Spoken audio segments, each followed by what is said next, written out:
Hello medical aspirant, তোমাদের সবাইকে স্বাগতম জানাই আজকের লেকচারে। আজকে আমরা পড়ব নিউরন এবং নিউরোগ্লিয়া নিয়ে। তো চলো আমরা শুরু করি নার্ভাস সিস্টেম। তো ফার্স্ট অফ অল তোমাকে যখনই একটা নিউরনের কথা বলা হবে, তোমার এমন একটা ছবি ভেসে ওঠে না তোমাদের চোখের সামনে? দেখো, একটা নিউরনের কিন্তু দুইটা পোর্শন থাকে। একটা হচ্ছে তার বডি এবং তার হচ্ছে প্রলম্বিত অংশ, এবং এই প্রলম্বিত অংশের ভিতরে আসে ভাইয়া ডেনড্রাইট এবং অ্যাক্সন, এই দুটো অংশ থাকে। এখন এই যে বডি, এই বডির সেন্টারে একটা নিউক্লিয়াস থাকে এবং দেখো চারোদিকে কতগুলো দানা আছে। এই দানাটার নাম হচ্ছে ভাইয়া নিসল গ্র্যানিউল, বা বাংলাতে বললে নিসল দানা। তো পরীক্ষাতে এটা একটা খুবই ইম্পর্টেন্ট জিনিস যে নিসল গ্র্যানিউলটা আসলে কি।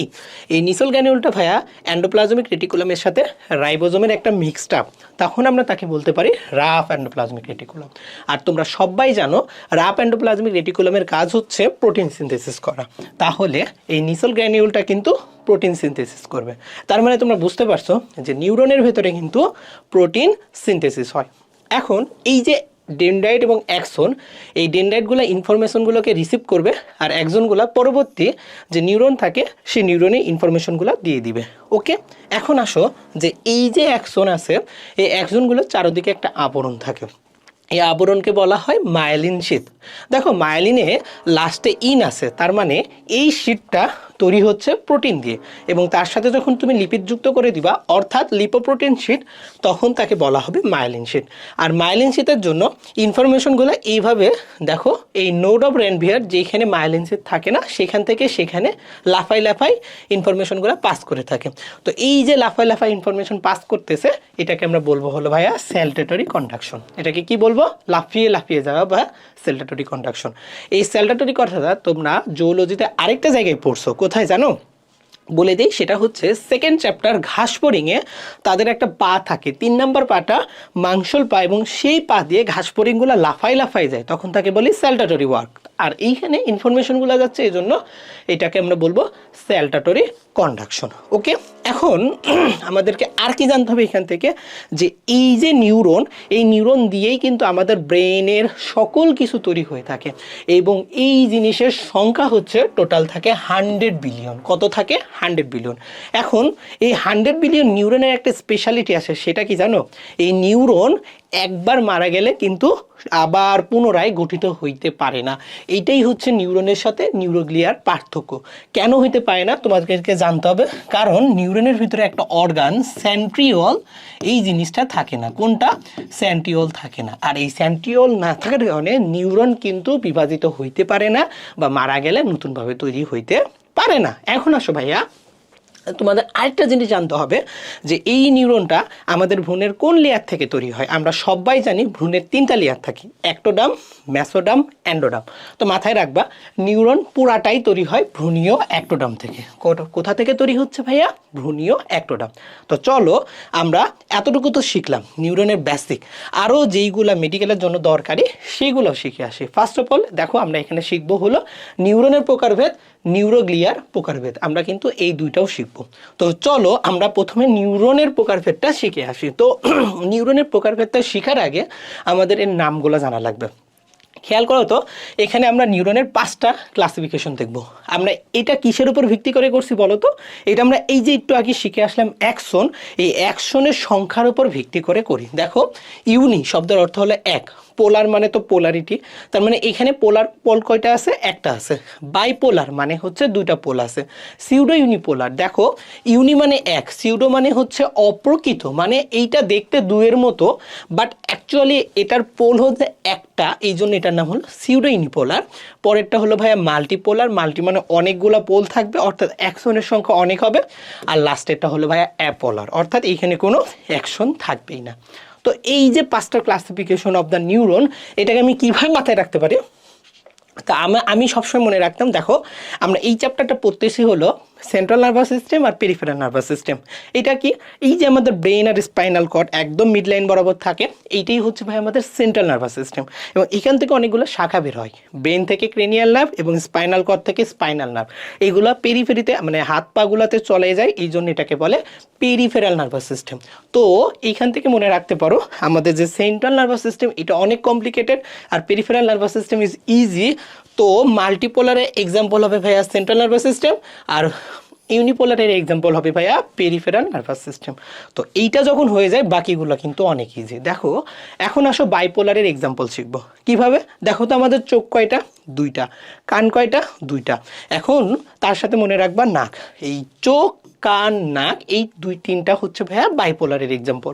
কিভাবে মনে রাখবা, চোখের রেটিনা, কানের যে ককলিয়া এবং নাকের যে মিউকোসা থাকে এইগুলোতে যে নার্ভ থাকে এটা কিসের এক্সাম্পল, বাইপোলারের এক্সাম্পল। এখন আসো সিউডো ইউনিপোলার। দেখো তো সিউডো ইউনিপোলার কিভাবে সিউডো হয়, যে সে হচ্ছে, আমি এই জায়গাটাতে তার ছবিটা যদি আঁকাই, তার এই একটা এই একজন এই একটা অ্যাকশন কি হচ্ছে, তারা একসাথে হয়ে যাচ্ছে। কিভাবে দেখো, এই দেখো একসাথে হয়ে গেল। তাহলে দুইটা অ্যাকশন একসাথে হয়ে গেল, মাঝখানে একটা কি করলো, গুচ্ছ তৈরি করলো না। বায়োলজিতে নার্ভাস সিস্টেম যেখানে গুচ্ছ তৈরি করে সেটার নামই হলো ভাইয়া গ্যাংলিয়ন। তাহলে যতগুলা গ্যাংলিয়ন আমাদের বডিতে থাকবে সবগুলা কি হবে, সিউডো ইউনিপোলার হবে। বুঝতে পারছো? এখন আসো লাস্টলি সেটা হচ্ছে ভাইয়া অ্যাপোলার। আর অ্যাপোলারটা আমরা মনে রাখবো হলো স্তরে স্তরে অ্যাপোলারটা হচ্ছে স্তরে স্তরে। তার মানে যতগুলো স্তর আছে সব স্তর এক্সাম্পল হচ্ছে ভাই অ্যাপোলারের। তো আমরা এক্সাম্পল হিসেবে কি বলতে পারি, আমরা এক্সাম্পল হিসেবে বলবো হচ্ছে সেরিব্রাল হেমিস্ফিয়ারের বহিঃস্তর। দেখো তো স্তর কথাটা আছে না, তার মানে হচ্ছে ভাইয়া নিউরনের অ্যাপোলারের এক্সাম্পল হলো স্তরে স্তরে। ওকে, এখন আসো ভাই আমরা নিউরোগ্লিয়াতে আসি। তো নিউরোগ্লিয়া মানে হচ্ছে মনে রাখবা, এই গ্লিয়া শব্দের অর্থ হলো আঠা। নিউরনকে লাগাই রাখে যে জিনিসগুলা সেটার নামই হলো ভাইয়া নিউরোগ্লিয়া। ওকে, এখন এই নিউরোগ্লিয়ার চারটা প্রকারভেদ আছে অ্যাস্টেরোসাইট, অলিগোডেন্ড্রোসাইট, মাইক্রোগ্লিয়া, অ্যাপেন্ডাইমা। তো চলো আমরা নামগুলা এবং তার কাজগুলো একটু দেখে আসি। ফার্স্ট অফ অল ভাইয়া অ্যাস্টেরোসাইট। অ্যাস্টেরো মানে হচ্ছে হলো ভাইয়া তারা, অ্যাস্টেরো মানে কি তারা। এখন একটা তারার একটা হাত গিয়ে একটা ব্লাড ভেসেলকে ধরলো, আরেকটা হাত গিয়ে একটা নিউরনকে ধরলো। ব্লাড ভেসেলের ভিতরে পুষ্টি আছে না, সে পুষ্টিগুলাকে এখন সে নিউরনে প্রদান করবে।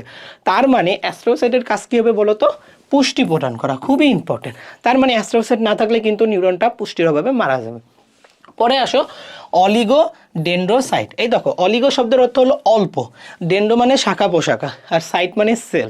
তার মানে এই সেলের শাখা পোশাকা কম থাকে এবং এটা কি করে, যে একটা নিউরনকে এইভাবে জড়াই ধরে কি করে, মায়োলিন শীট তৈরি করে। তাহলে তুমি এর আগের যে পার্ট সেখানে শিখে আসলাম মায়োলিন শীট তৈরি হয়েছে, এখন তোমরা শিখলা মায়োলিন শীট কে তৈরি করতেছে, কে তৈরি করে বলো তো, অলিগো ডেন্ড্রোসাইট।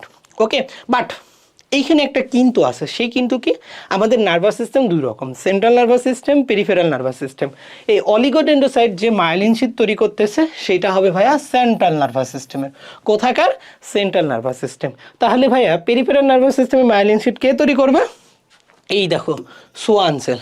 তাহলে সোয়ান সেল তৈরি করবে পেরিফেরাল নার্ভাস সিস্টেমের মায়োলিন শীট, আর সেন্ট্রাল নার্ভাস সিস্টেমের মায়োলিন শীট তৈরি করবে ভাইয়া অলিগোডেন্ড্রোসাইট। ওকে, এখন আসো ভাইয়া মাইক্রোগ্লিয়া। মাইক্রো শব্দের অর্থ ভাইয়া ক্ষুদ্র, গ্লিয়া তো মানে আঠা।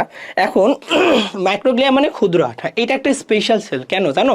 তো তোমরা পড়ে আসছো না, লিভারের কুপফার সেল, আমাদের লাংসের ক্ষেত্রে অ্যালভিউলার ম্যাক্রোফেজ, এইগুলা কি করে, প্রোটেকশন দেয়। ঠিক একইভাবে আমাদের ব্রেনের প্রোটেকশন দরকার আছে না, এই প্রোটেকশনের জন্য আছে মাইক্রোগ্লিয়া, অর্থাৎ এ ফ্যাগোসাইটোসিস করবে। এখন তোমাকে একটু আগে আমি বলে আসলাম all nervous system that will be develop from ভ্রূণীয় অ্যাক্টোডাম, তাই না? কিন্তু এক্সেপশন আছে এবং এই এক্সেপশনগুলো খুবই ইম্পর্টেন্ট।